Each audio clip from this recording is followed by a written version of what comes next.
Sahabat-sahabat Kristus, salam jumpa dalam acara Sabtu, Sarapan Bersama Tuhan.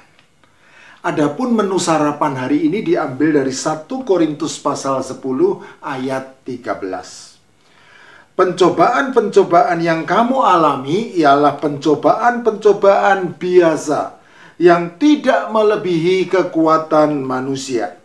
Sebab Allah setia, dan karena itu ia tidak akan membiarkan kamu dicobai melampaui kekuatanmu.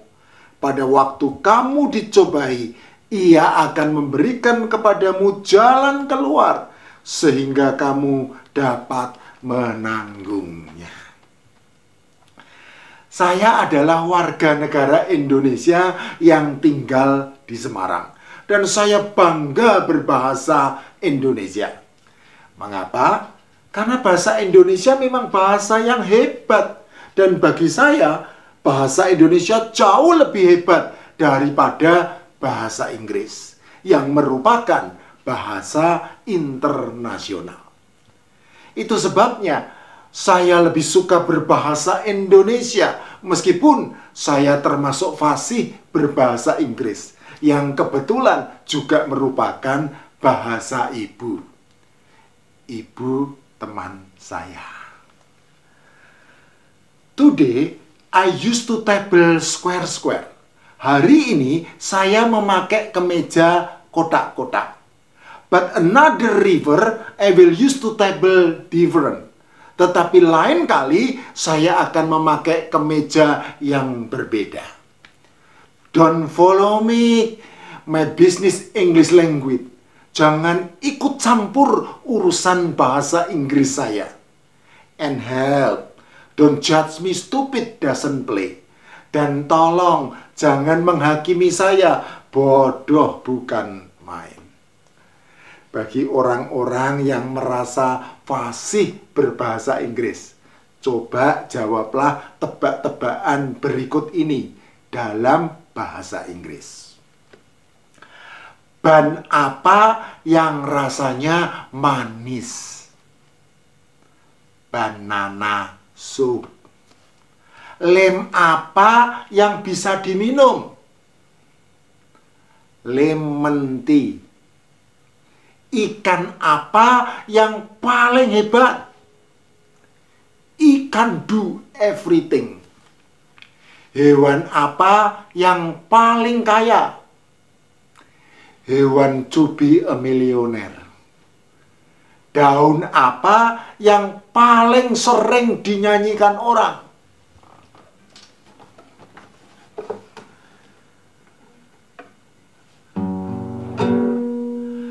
Don't forget to remember me. Saya bangga berbahasa Indonesia. Karena bahasa Indonesia sangat kaya akan kata. Sehingga satu benda yang sama terkadang memiliki kata sebutan yang lain ketika situasinya berbeda. Contoh, beras. Beras ketika masih melekat pada tangkainya disebut bulir padi. Namun begitu terlepas dari tangkainya disebut gabah. Gabah itu masih ada kulitnya. Begitu kulitnya dikelupas, barulah disebut beras. Itu jika bentuk berasnya masih utuh. Kalau pecah atau terbelah disebut menir. Kalau ditumbuk sampai halus disebut tepung. Begitu beras dimasak dengan dicampur air disebut nasi. Itu jika campuran airnya pas.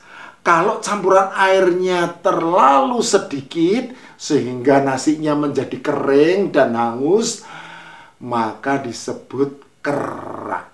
Sebaliknya, kalau campuran airnya terlalu banyak sekali sehingga encer, disebut bubur. Tetapi jika sampai mengental, disebut tajin. Jika beras itu dikukus dengan cara dibungkus dengan memakai daun kelapa muda, disebut ketupat. Tetapi jika dikukus dengan cara dibungkus dengan memakai daun pisang, disebut lontong. Itu jika kosong, tidak ada isinya yang lain. Kalau ditambah isian lauk pauk, disebut arem-arem. Terakhir, ingatlah ini baik-baik. Beras hanya disebut beras jika disimpan. Tetapi kalau beras itu dibuang, maka disebut sampah. Nah, kalau sebutan sampah ini, saya yakin kalian pasti sudah tahu. Tetapi tahukah kalian bahwa bahasa Indonesia yang sangat kaya akan kata ternyata tidak memiliki sebutan lain untuk kata keluar? Ke atas disebut naik. Ke bawah disebut turun. Ke dalam disebut masuk. Keluar disebut, ayo cobalah menggali ingatan kalian. Dan kalau perlu bukalah Kamus Besar Bahasa Indonesia. Cari di dalamnya. Ke atas disebut naik. Ke bawah disebut turun. Ke dalam disebut masuk. Keluar disebut. Ternyata dalam bahasa Indonesia yang kaya akan kata, tidak ada sebutan lain untuk kata keluar. Mungkin itu sebabnya banyak masalah yang ada di Indonesia tidak ada jalan keluar. Demikian juga dengan masalah kita sebagai warga negara Indonesia. Paulus tahu persis bahwa setiap orang pasti punya masalah dan membutuhkan jalan keluar. Itu sebabnya Paulus meyakinkan jemaat di Korintus bahwa segala masalah tidak akan benar-benar menjadi masalah selama masih ada Allah. Kepada mereka, Paulus memberikan penghiburan berikut. Pencobaan-pencobaan yang kamu alami ialah pencobaan-pencobaan biasa yang tidak melebihi kekuatan manusia. Sebab Allah setia. Dan karena itu ia tidak akan membiarkan kamu dicobai melampaui kekuatanmu. Pada waktu kamu dicobai, ia akan memberikan kepadamu jalan keluar sehingga kamu dapat menanggungnya. Sahabat-sahabat Kristus, saya adalah warga negara Indonesia. Dan beruntungnya juga merupakan warga negara kerajaan surga. Karena itu penghiburan yang disampaikan Paulus kepada jemaat di Korintus juga menjadi penghiburan bagi saya dan juga bagi kalian semua sebagai sesama warga negara kerajaan surga. Yaitu satu penghiburan tersedianya jalan keluar bagi segala masalah kita. Mari kita telaah penghiburan yang disampaikan Paulus, yang menurut saya bisa dibagi menjadi 3 bagian, dan masing-masing bagiannya mengandung pelajaran yang berharga. Bagian ke-1, pencobaan-pencobaan yang kamu alami ialah pencobaan-pencobaan biasa yang tidak melebihi kekuatan manusia. Bahasa Yunani yang merupakan bahasa tulis Perjanjian Baru mempunyai 2 kata untuk menggambarkan pencobaan, yaitu dokimion dan pairasmos. Kata Yunani dokimion hanya dipakai 2 kali dalam Perjanjian Baru.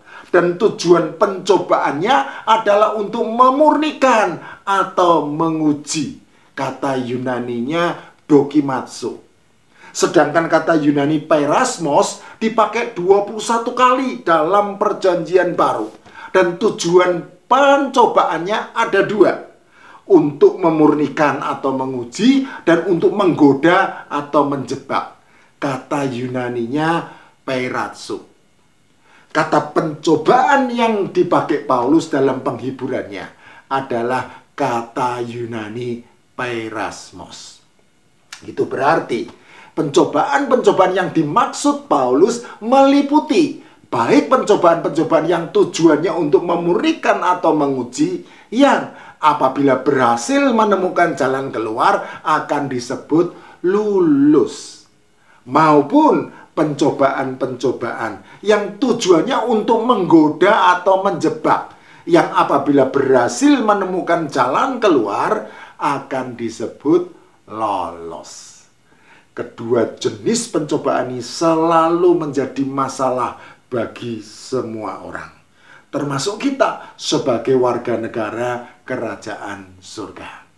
Namun penghiburan bagi kita adalah fakta bahwa pencobaan-pencobaan itu adalah pencobaan-pencobaan biasa. Biasa artinya ya biasa, tidak istimewa dan juga tidak luar biasa, biasa saja.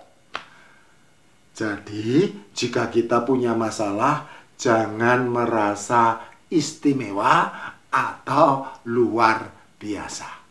Biasa saja. Semua orang pasti punya masalah. Semua orang pasti mengalami pencobaan. Biasa saja.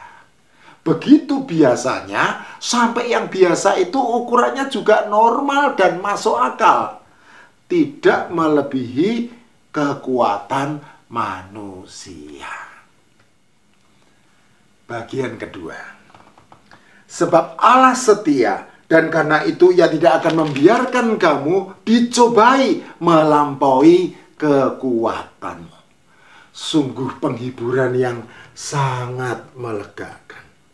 Sudah biasa-biasa saja pencobaannya, ukurannya juga normal dan masuk akal, masih ditambah jaminan bahwa Allah akan menjaga kita supaya tidak dicobai melampaui batas kekuatan kita. Dan jaminan Allah itu adalah jaminan yang pasti, sebab Allah yang kita kenal di dalam nama Tuhan Yesus Kristus adalah Allah yang setia, yaitu Allah yang tetap setia meskipun kita tidak setia kepadanya. 2 Timotius 2 ayat 13. Mengenai kesetiaan Allah kepada umatnya, Paulus memberi contoh kehidupan orang Israel yang meskipun tidak setia kepada Allah, namun tetap dijaga dan dipelihara Allah. Baik ketika masih berada di Mesir, kemudian keluar dari Mesir, dan juga di sepanjang perjalanan menuju Kanaan, tanah perjanjian. 1 Korintus 10 ayat 1-4. Bagian ketiga. Pada waktu kamu dicobai, Ia akan memberikan kepadamu jalan keluar sehingga kamu dapat menanggungnya. Penghiburan yang sangat melegakan itu akhirnya mencapai klimaks ketika Allah yang setia berkenan memberikan jalan keluar. Jalan keluar inilah yang selalu diharapkan semua orang pada saat pencobaan-pencobaan deras mendera, kejam menghujam.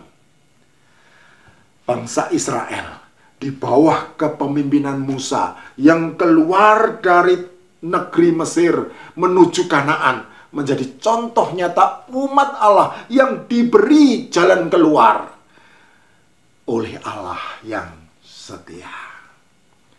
Ketika berkemah di pantai Laut Teberau, dekat Pi-hahirot, antara Migdol dan laut, tepat di depan Baal Zephon. Dari jauh nampak pasukan berkuda Mesir tangkas mengejar. Di kanan kiri di sekeliling hanya dataran pasir pantai, tidak ada tempat untuk sembunyi. Di depan laut luas tak terseberangi membentang sebagai penghalang. Tidak ada jalan keluar. dicekam rasa takut yang sangat. Bangsa Israel berseru mengharap pertolongan. Dan Allah yang setia itu memberikan jalan keluar. Diutusnya malaikat menghadang laju pasukan berkuda Mesir. Dan dengan perantaraan angin timur yang keras, semalam-malaman Allah menguakkan air laut, sehingga laut terbelah itu menjadi tanah kering, dan air-air itu menjadi seperti tembok, menghantar bangsa Israel melewati tanah kering sampai ke seberang. Dan pasukan berkuda Mesir yang nekat mengejar ditenggelamkannya ke dalam laut, yang dipulihkannya seperti semula. Keluaran pasal 14 ayat 1 sampai 31. Selalu ada jalan keluar bagi umat Allah yang berseru mengharap pertolongan kepada Allah yang setia. Sahabat-sahabat Kristus, Allah yang kita kenal di dalam nama Tuhan Yesus Kristus jauh lebih besar dari segala masalah kita. Oleh karena itu, jangan katakan betapa besar masalahmu kepada Allahmu, tetapi katakan betapa besar Allahmu kepada masalahmu. Masalah tidak lagi menjadi masalah selama masih ada Allah.